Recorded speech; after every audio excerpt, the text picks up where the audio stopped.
so that you know that the opposition spokesman on national security will be joining us shortly, if he's not already here. He's here. He just came. Well, then we should just invite him so we can roll. Come, Peter. So we intend to cover two issues. I would point out. First of all, we are announcing the establishment of a commission on youth employment, innovation, and the new economy. And we will also be focusing in a second aspect of this news conference on the burning issue of crime in the country and the current crisis in relation to crime in the country. But first, in relation to the Commission on Youth Employment, Innovation, and the New Economy, I think the background against which we are establishing this commission is the fact that the country, as is widely acknowledged, has been suffering from low growth over a long period of time, with resultant high levels of unemployment concentrated primarily among young people. It's not a new economy. It's not a new condition. I think it is widely acknowledged that the previous PNP administration established a platform for macroeconomic stability and a platform upon which the country could grow.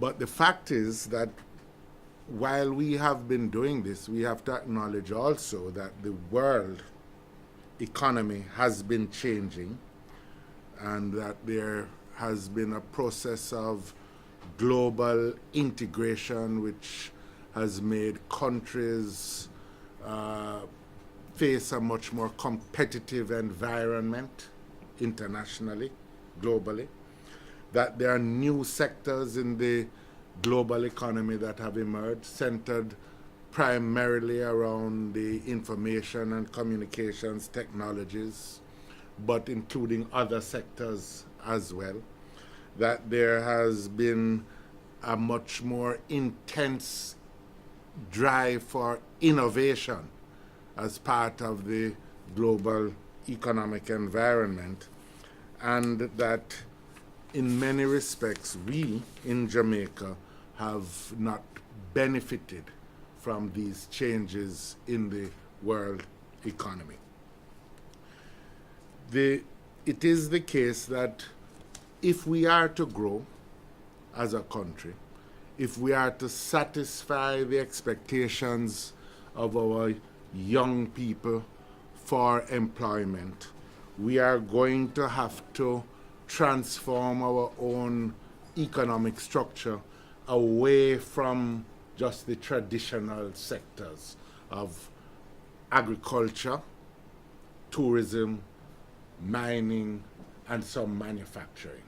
Even where we participate in these sectors, we will have to do so in a different way, in a way that is driven by more innovation, in a way that offers greater value to Jamaica and Jamaicans from participating in these sectors, and in a way also that bases itself on the natural inclinations and talents of the Jamaican people, which have already shown evidence in our own environment and internationally. Jamaica has made its mark in the world in areas of music and entertainment, sports, ICT also. We need to ensure that we benefit more from this and that we move up the value chain and that we expand the range of the country's participation in these sectors. To that end, we have established a commission that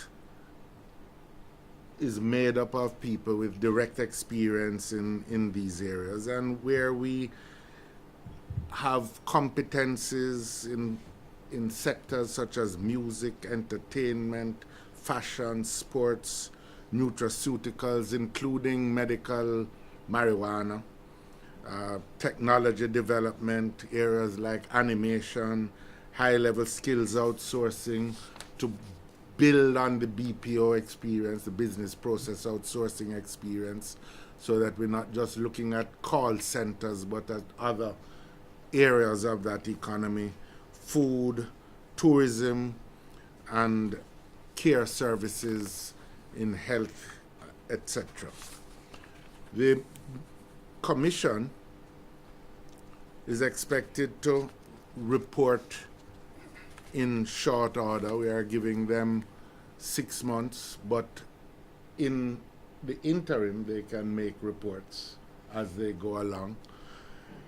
The chair of the commission is Mr. Gary Peart, who is Chief Executive Officer of Mayberry Investments.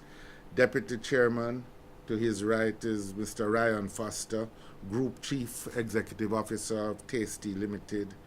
Grace Lindo is a member.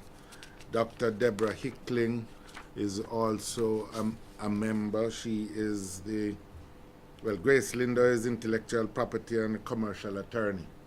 Deborah Hickling, Director of Ink and Vision Limited, a creative economy and development communication firm. Javed Nixon, who is between Grace and Ryan, Chairman and CEO of Seaforth Holdings Limited, a global marketing entity based here in, that's Shelley Ann is between Javed and thing, was making ourselves small. Shelley Ann Curran is CEO and founder of John John Music Group Limited. Also participating in the commission is Kurt Booth, General Manager and Executive Director of Medical Disposables and Supplies Limited, and Dr. Jennifer Bailey, who is resident overseas but is a Jamaican and who is head of the entrepreneurship unit of the highly reputed Babson College in Boston, USA. But she's a Jamaican and wants to make a contribution to our ability to develop this. We also have Miguel Williams Stepper, social development consultant and lecturer, who is also a participant, and Kimberly Thompson, who is here, between Philip and Angela. And she's a student and a member of the People's National Party Youth Organization, but with interest in this area.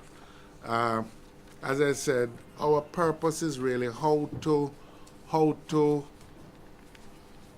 develop a platform which will move the Jamaican economy forward with a more innovative dynamic and able to offer employment, not just low-level employment, but employment at every point on the value chain, so that we can satisfy the aspirations of the people as a whole, that Jamaica should be the place of choice to live, work, and raise families, but also have first world standards of income and employment in the foreseeable future.